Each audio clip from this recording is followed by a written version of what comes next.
Hi, welcome to Beginning Ukulele. Today's lesson we're going to get prepared to do the song Home on the Range that's coming up on the next tutorial. So let's get prepared. I'm going to preview the music first. Always remember, if you have any kind of music, you always want to preview the music before you start. And one of the first things we're looking for is any musical symbols that we need to be aware of in the song. So I am on page 29 in the music book, and one of the first things I look for is the rest in the song. So if you want to go ahead and pick up your music book and follow along, song starts off with the first rest on the word O. So that means right here, right in the beginning, it means that's a pickup note and there's no playing. All it is, the vocals bring in the song, and then you would start playing on the next first beat of the next measure. And then there's a rest in the middle of the song right here, and that means to pause, give it a breath, don't play, don't sing, and just kind of give it a breath, give the song a breath, and then you come in with the song again, giving it a little bit more dynamic feel, so to speak. And at the very end of the song, we got two symbols. We got a bird's eye that looks like that, and a rest. So the rest basically means at the very end, you want to stop playing, you want to stop singing. The bird's eye, in my opinion, is optional. So basically, in a nutshell, for that section of the bird's eye, basically you're just holding out the note as you sing. An example might be like you're holding the note out and maybe just fading out and ending the song. Okay, that once again, that's optional. You can do it or not. And then another thing you want to notice is your time signature in the music. If there's a time signature in the beginning here, you see a time signature. It's 3/4 time in the beginning, 3/4 time. So you want to keep in mind that's 3 beats per measure. 3 beats per measure, and it's kind of a waltz feel. Also, you're always only asking yourself and always checking for, are there any difficult chord changes? Are there any difficult chord changes? And you want to take care of that as soon as possible. You don't want to be trying to fix that when you're playing the song, okay? You want to take care of it before you play the song so you can be more successful at playing the song. If you look on the music, the song has quite a bit of chord changes that follow each other consecutively. So what you want to do is do a chord calc exercise and be very comfortable with the chords in the song. So these are all the chords in the song. They're also in the book and covered them already, so you know how to play all these chords. Some may be harder to do than others for certain people. However, when you play the song, this is where you want to smoothen it out. Get your chord changes smoothened. So if need be, you want to make sure that you can do your G chord, and you want to do your chord calc exercise for your G chord. Keep in mind you have these chords in your music book, your chord chart, and it's written on the board. G chord, okay? I'm going to give you a chance to pause the tutorial and go get the fingering on how to do the G chord, and we're just going to go into the chord calc exercise. So let's say you got your G chord already. What you're doing is you're pressing, you're relaxing, pressing and relaxing. Same chord exercise that we've been doing all through the course. You're still doing it. The only reason why you wouldn't be doing it is because you have perfected the G chord, and you can do it perfectly by just placing your fingers on the fretboard and making a G chord. If you can't do that yet, continue to do the chord calc exercise for each chord that you play for the songs or exercises or lessons coming up.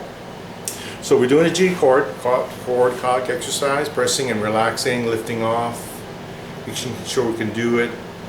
And then you want to make sure you can close your eyes and press on the chord, lift off, press on, lift off, press on, lift off, press down, and when you open your eyes, you got a G chord. Next chord is a C chord. I'm going to let you do your chord calc exercise by yourself. You should be able to do a C chord. You should have this chord perfected by this time already. The D7 chord may be a little difficult. Once again,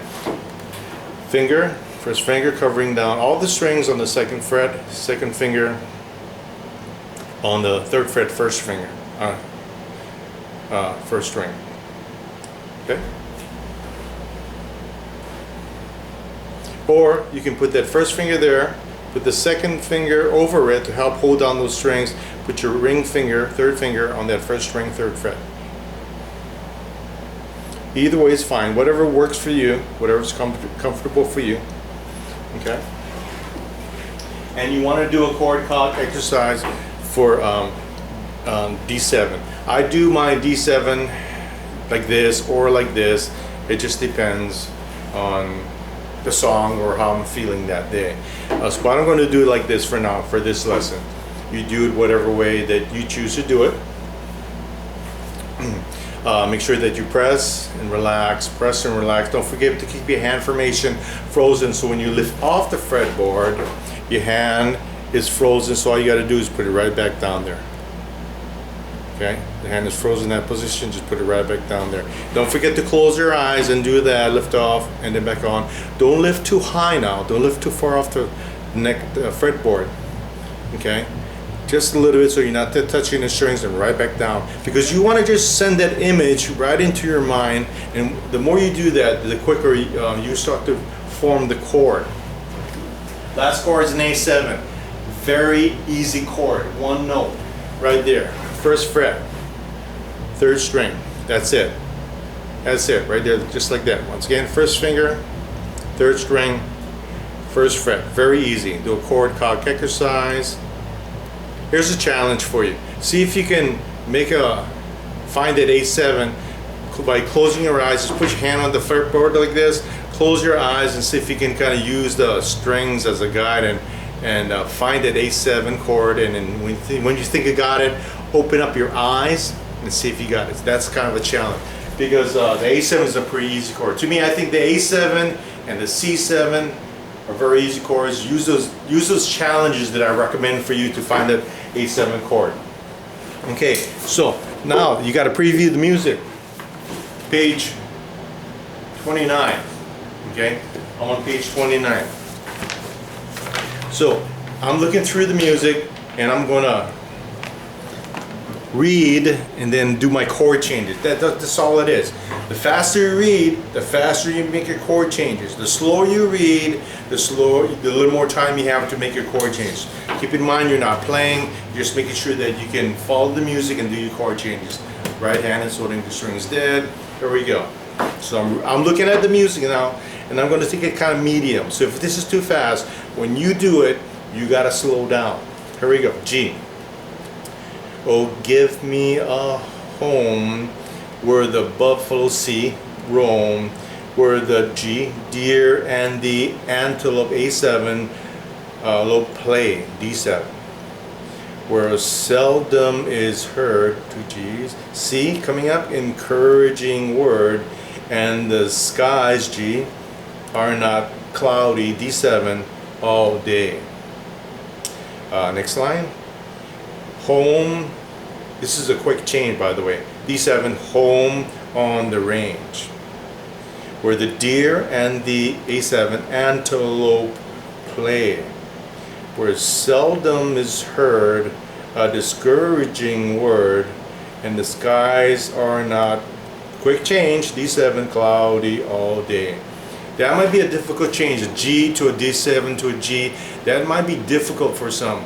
So by all means, slow it down, do a chord calc exercise between those chord changes. In other words, you find a difficult spot like a G and a D7, what you want to do is you want to do G, G, G, hold it down for a second or two, then go D7, D7, D7, D7, hold it down for a second or two, go back to G, G, G, G. Okay, so you want to do chord changes between the difficult areas. Now, once again, when you play the song in the next tutorial that's coming up, make sure that you tap your foot. Always tap your foot anytime you're playing, like I always tell you during the chorus. Make sure that your wrist is relaxed when you're playing. Okay. Make sure you pause the tutorial as soon as you find a difficult spot. Don't keep on playing through a difficult spot, because you're just going to keep on messing up. Just pause it, work it out a little bit, you can always come back. Okay? Always do that. Don't keep emphasizing the mistake. Always remember that.